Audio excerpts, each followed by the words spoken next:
Friend, what if the decade you spent searching for love was never actually about finding him at all? What if every situation, every almost, every let's see where this goes was never a dead end, but a mirror showing you exactly what you needed to shift within you before he could arrive?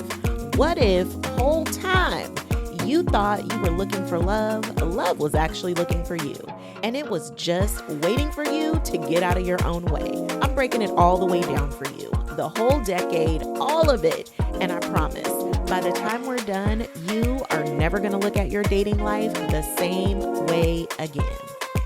Okay, just real quick, I want to take a quick second to invite you to subscribe to the Confident and Empowered Women podcast if you haven't already done so. We're here every single Tuesday and Thursday, dropping episodes designed to help you become the most confident, empowered, and fully expressed version of yourself. And I don't want you to miss a single one. So go ahead and hit that subscribe button right now. And if this podcast has ever made you feel seen, heard, or even just a little bit more like yourself, I would be so incredibly grateful if you would just take a couple of minutes to leave a review. Your words help other women find this podcast, and they're right now who needs to hear exactly what you just heard. Your review could be the very thing that leads her here. So subscribe, leave that review, and let's keep growing together. Friend, I couldn't be more excited to have you here. Now, let's get into it. Now, we're friends. So let me tell you about this date that I went on. Now, this man, God bless him, he said he was 5'9" on his profile. Friend, I'm talking 5 feet and 9 inches, okay? I was expecting 5'9". So I planned my outfit around 5'9". I showed up for 5'9". And then when he got out his truck, friend, and I'm talking a lifted truck, okay? I think he must have carried the one on that 5. Because when his whittle feet hit the ground, he could not have been more than 4'9". And I only know this because my sister is 4'11", so I have a very specific reference point. Now listen, friend, I had a great time on that date because at that particular point in my journey, I had committed to having fun on dates no matter what. But driving home, I had a very specific thought that I could not shake. If he was catfishing me about his height, what was I catfishing about? Because how did I end up here? But friend, I was showing up to every single date pretending to be this easy breezy, beautiful cover girl who was totally fine with seeing where things go. And I was not that girl, not even a little bit. I wanted to be married. I wanted commitment. I wanted a man who had that very same goal. But every time someone said, let's see where things go, I went along with it. I auditioned for the role. I performed the easygoing girl. I tried to convince them, and myself, mind you, that I was okay with almost. And friend, you know, Brandy already told us almost doesn't count. Which is exactly why that role never worked out, because it was never mine to begin with. I really wish I would have written that book on all the dates that I went on, because I spent a decade-ish on a dating journey that was going absolutely nowhere. And I want to tell you why, because I think your dating journey might have more in common with mine than you realize. And I think what I finally figured out is going to change everything for you. So let's really get into it. Let me set the scene for you, friend, of what a decade-ish of dating actually looked like for me. Because I think when we say I've been dating for years and getting nowhere, it can start to feel like something is wrong with us. Like maybe we're being too much or not enough, or maybe love just isn't for us. And I even used to joke with my mom that my husband must have been in heaven with Jesus because I could not find this man nowhere. And friend, here is what I know now that I did not know then. For as long as I held that belief that he didn't exist, that good, faithful men who actually wanted to be married were rare or unavailable, my life reflected that belief right on back to me, because that is exactly what dating actually is. Not a search, it's a mirror. Every man who showed up in my life during that decade was reflecting something back to me, something I needed to see, something I needed to shift, something in me that was not yet in alignment with the love I said I wanted. The pattern was always the same: situationships, men who wanted to see where things would go, men who wanted the benefits of a wonderful audition without ever giving me the commitment I actually deserved. The carrot that kept dangling just close enough to keep me going down that path, just close enough to keep me performing, just close enough to keep me hoping. And friend, I want you to hear this clearly. Those men were not villains. They were mirrors. They were showing me exactly where I was, exactly what I believed about myself, my worth, men, and even relationships, exactly what I was willing to tolerate, and exactly where I had not yet loved myself enough to say no. That ain't it. And I deserve more than almost. And friend, let me be real. I took breaks because dating is hard, friend. And there were seasons when I took myself completely off the market because I was exhausted, discouraged, hopeless, and wondering if it was ever going to work out for me specifically. And in those quiet seasons, God was doing something in me, even when I couldn't see it, even when I felt like nothing was happening, even when my husband was apparently still in heaven with Jesus. He was preparing me for something, and he was preparing him, and neither of us was ready yet. Now, this is where it really gets good because it wasn't a specific date or relationship. It wasn't even a breakthrough conversation or self help book or vision board. It was grief. When my mom made her transition to heaven, everything stopped. Everything I thought I knew about myself, everything I had built my identity around, everything I thought I was looking for, all of it just stopped. Because without her, I felt completely lost. Like I didn't even know who I was without her in the world. And in that grief, in that stripping away of everything, I had no choice but to finally see myself clearly, maybe for the first time ever. And what I saw changed my entire relationship with dating forever. I realized I had spent a decade looking for love outside of myself, searching for a man to fill something that only I could fill, dating desperately, friend, instead of dating deliberately. And in my grief, when there was nothing left to hide behind, I finally found her. I finally found myself, and I fell in love with me. And that's when I heard it clearly. God made me a wife, not maybe someday, not if the right person comes along, not I hope it works out eventually. No, no, no, no, no. God made me a wife, okay? Which meant I was already a wife. I just needed God to connect me with my husband. And that realization, that identity declaration changed absolutely everything about the way I dated from that moment forward. I stopped dating desperately and I started dating deliberately. I stopped auditioning and started discerning. I stopped trying to convince men to want me and started recognizing myself as a gift, God's blessing on the life of the right man.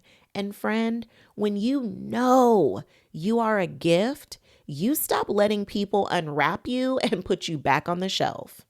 Now, let me tell you about the final straw, the one guy who was the almost that finally made everything click.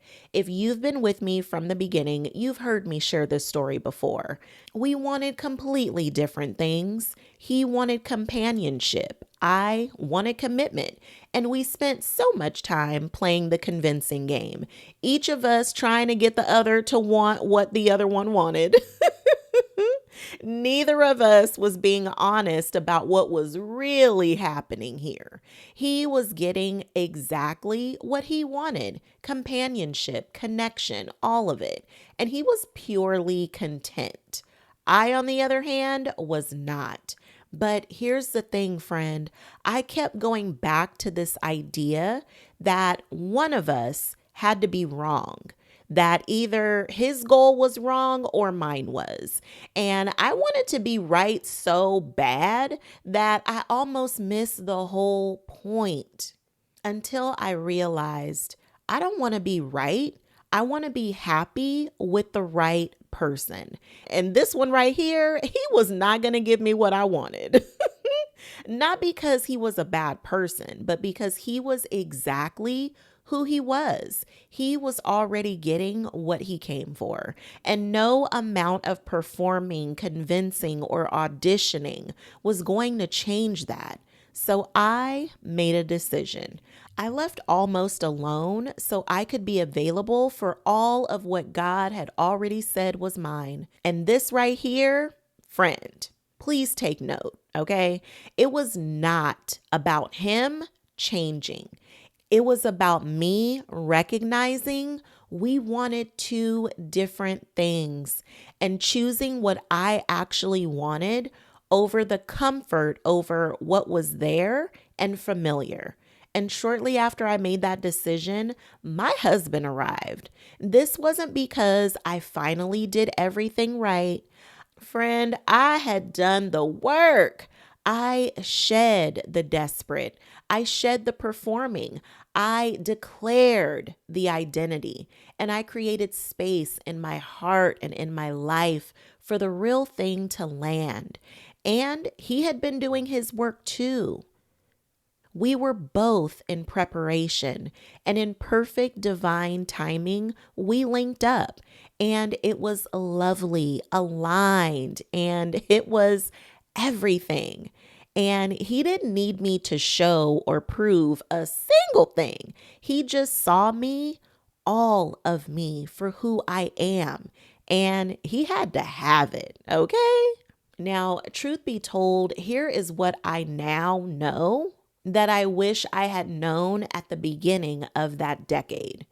Dating is a gym, not the destination, it's the preparation. Every relationship, every situationship, every almost, every let's see where this goes was a workout, building something in me, revealing something in me, preparing me for the love that was already on its way.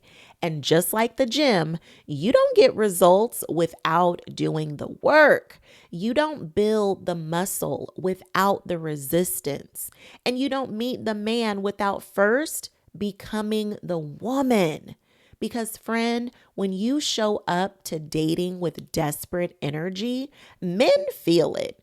They know they can play with your heart. When you are willing to have someone fill a position, regardless of whether they're actually qualified for the role, they feel that too. And listen, they will take all the benefits, honey, of your wonderful audition without ever giving you the commitment you deserve, okay? It's about knowing where you're standing. Where are you operating from when you go out on these dates? Because energy is everything. You can say all the right things, but your energy overrides it all. That frequency speaks a higher language. Not only do men pick up on this, but so does the universe. And the universe always delivers that same frequency right on back to you. So when I asked that question in the beginning of the episode, if he was catfishing me about his height, what was I catfishing about? Friend, you will always experience your reflection in real life. Everything that happens in life is always showing you something about yourself.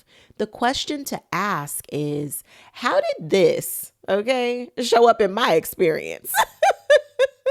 And what is it here to show me? What do I need to clean up in my energy to have the experience I desire?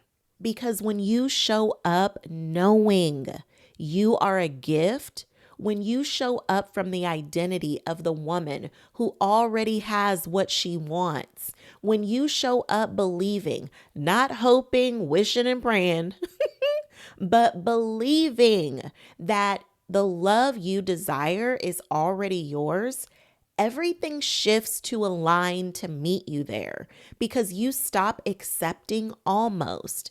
You stop tolerating the carrot. Someone's depth of conversation stops after asking, "How was your day?" You stop performing for people who were never going to give you the role anyway. And friend, the most important shift of all, you stop believing it's the men or the city or the timing or whatever external factors we love to blame when love has not arrived, okay? I know because I said them all. But friend, you look in the mirror because the mirror never lies. The men in your life are always reflecting back exactly where you are, exactly what you believe about love, exactly what you believe about yourself, and your philosophies on relationships. It's always showing you what you are willing to accept. And when you shift the reflection, when you shed the insecurity and the misalignment and the desperate energy, all of that performing, when that shifts, suddenly what shows up in the mirror looks completely different. Suddenly, love appears. This is the part I really want you to hear with your whole heart when I say this. It was never that love was ever absent because you finally became the woman who could see it, receive it, and believe she deserves it. And friend, I didn't have to go to heaven to find my husband. God just wanted me to believe in heaven on earth. And the moment I did, he arrived. Friend, okay. Real talk for a second. If today's episode has you in your feelings, if you are sitting there like, okay, she's talking directly to me, then I really want you to grab the main character energy journal prompts because here's the thing. We can have all the awareness in the world, but if we don't actually do something with it, we just keep going in circles. And friend, I don't want that for you. These prompts are going to help you to get honest with yourself in the most loving, grace-filled possible way. No tough love, no shame, just you, your journal, and some really, really good questions that are going to help you figure out where survival mode has been running your life and what it looks like to actually put it down. Friend, I made these just for you, for this exact moment, for the woman who just heard a word that cracks something open and needs somewhere to go with it. The link is in the show notes. Grab it. I promise you, you need this right now. Okay, friend, you know what time it is. This is your self-love two-step, and I got the remix for you today. So stay with me because step 3 is everything. Step 1, identify the pattern. Friend, I want you to get really honest with yourself about this one. Open your journal, write this question out, and answer it straight up. No chaser, no shade, no shame, and no judgment. Just your honest truth. What pattern keeps showing up in my dating life? And what is it reflecting back to me about where I am right now? Don't make this about the men that you're dating. Make it about you. What belief is this pattern revealing? What are you tolerating that you know you ain't got no business tolerating? What are you performing that isn't actually who you are? Write it all out because you cannot shift what you haven't named. Step 2, the identity declaration. Now it's time to write down the identity of the woman who already has the love she desires.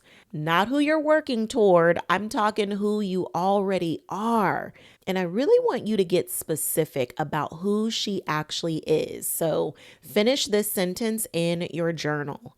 The woman who she dates like and she never settles for.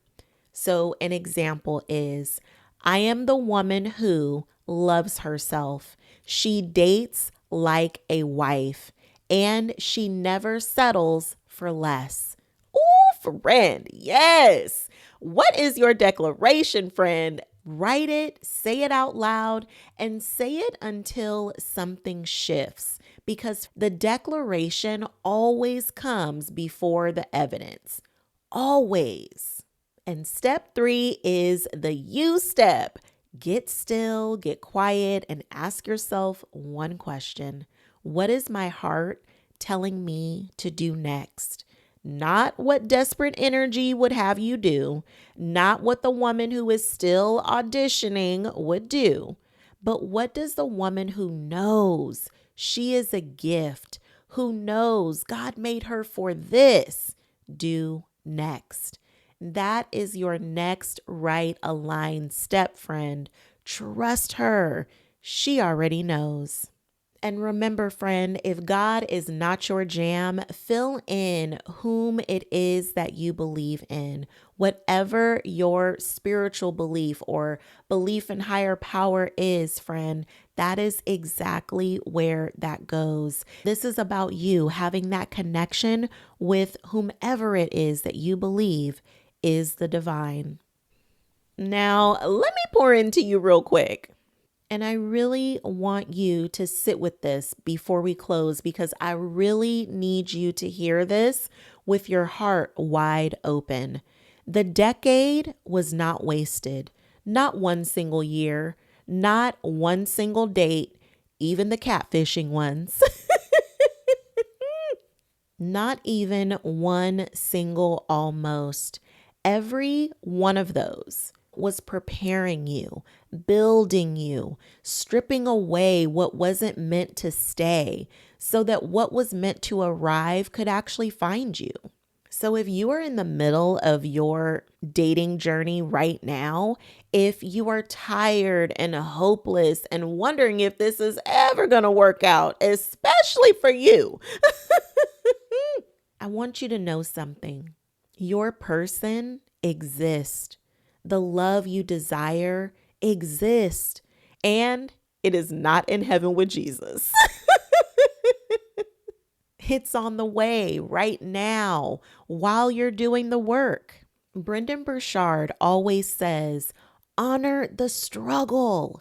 So friend, let me remind you, trust the preparation, trust the mirror, trust the timing, and most importantly, trust her, the woman you are becoming in this season, because she is the one he's coming for, not the performing version or the one who was auditioning, and especially not the desperate version. Her, the real one, the gift, the one God made specifically and intentionally for the person whose life will be better because she is in it. That is you, friend. It's always been you. Dating is not a search. It is a setup preparing you for everything you say you want. Every mirror it holds, every almost, every situationship, every single let's see where this goes. It is not a dead end. It is an invitation to look deeper, to love yourself more, to shed what isn't aligned, and to declare who you already are before the evidence ever arrives. So stop dating desperately and start dating deliberately. Date like you already know what God made you for. And friend, while you're doing your work, trust your person is doing their work too. And in perfect timing, it'll be lovely, aligned, and everything you believed it for, and so much more. Because you are a gift, friend, and the right person, they won't need you to prove it because they will just know. Ooh, friend, so good. Now, we are going to go even deeper on YouTube. So make sure you're subscribed over there so that you don't miss when it's posted. And the link is in the show notes. And if this episode hit home, make sure you leave a comment on the YouTube video and tell me you're dating deliberately now, because we are celebrating every single woman who makes that declaration today. Okay, friend, remember, you are not an extra in anybody else's story. You are the main character of your very own story. So go be her, the one you have been becoming. She has been waiting on you to live out loud. And no matter what comes your way, together we can. Encourage over everything. Love you, friend. I'm cheering for you loud and obnoxiously, always. And I'll see you in the next episode.